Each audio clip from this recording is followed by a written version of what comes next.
This video will walk you through a quick tour of the Google Analytics, or GA for short, user interface. Now, as you're looking over the information being supplied by your GA reports, you should be thinking, how is this information going to help you better optimize your site and the content that you put there? Now, by default, unless you customize the look of your Google Analytics reporting pages, the default page that you will more than likely land on is the audience overview page. That's where we're at right now. And you'll notice too that in most all of these, you're going to have an overview section: traffic overview, audience overview, real-time overview, and so on. But the overview section should be looked at as more of a trend instead of a definitive fact. For example, here on the visits, this shows how many times your site was visited. But what if one person visited your site 1,474 times? That's not going to give you a pretty accurate account of just how popular your site is, well, except for that one person. So unique visitors comes into play. This, according to Google Analytics, and as you can see as I hover over these, a little pop-up shows up to give you further explanation as to what this particular metric is about. But unique visitors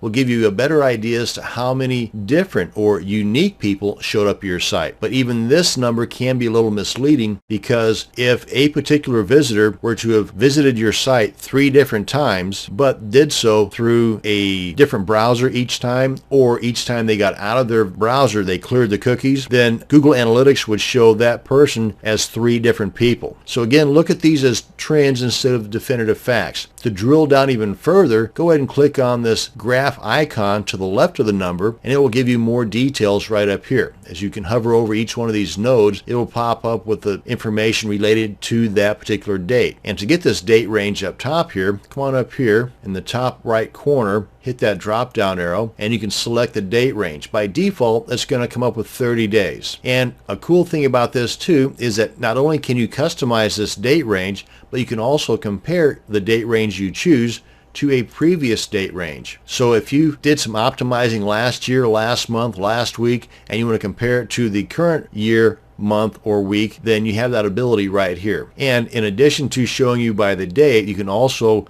go by the hour, week, or month using these parameters here. Granted, you do have the ability to drill down a little bit using the information here in the overview section, but you really should get in the habit of drilling down over here in the left sidebar.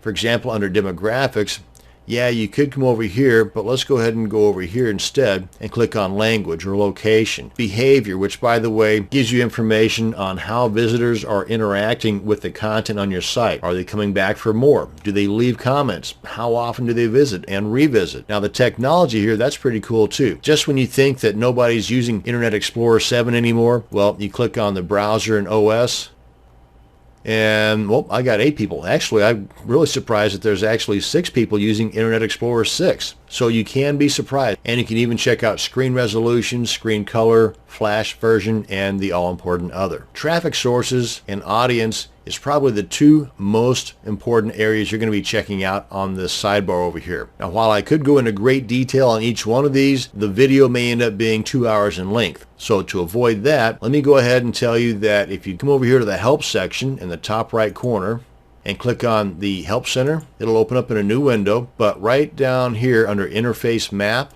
click on that, and it'll give you a bit of a map of the entire interface, and each one of these color-coded circled numbers will be broken down for you down here at the bottom: blue, yellow, green, and red. And as you can see, some of these have links to other pages that further explain that particular element. And one thing too, while I'm here, let me go ahead and close this up. Another thing that I just recently noticed in my GA reports is up here. Right now we've got this bar graph, but you can also get line charts, and this is pretty cool, as it just pops up off the screen here. It says motion chart. Go and click on that, and right now we're in the browser section. If we hover over these, you can see the different browser names. But check this out, and you can customize this even further over here. But let's go ahead and hit the play button. See the date. It tells you how active each one of those browsers are. Okay, anyway, you get the idea. This is probably for people that have more time on their hands than they should actually have. And up here at the top, you've got some customizations. You can go into your admin section, the home section, and again, a lot of this stuff is explained to you in further detail than what I have time for in this short video right here on that interface map page that I showed you. And that's going to bring us to the end of this video on a tour of the Google Analytics user interface. Thanks for watching, and you have a great day.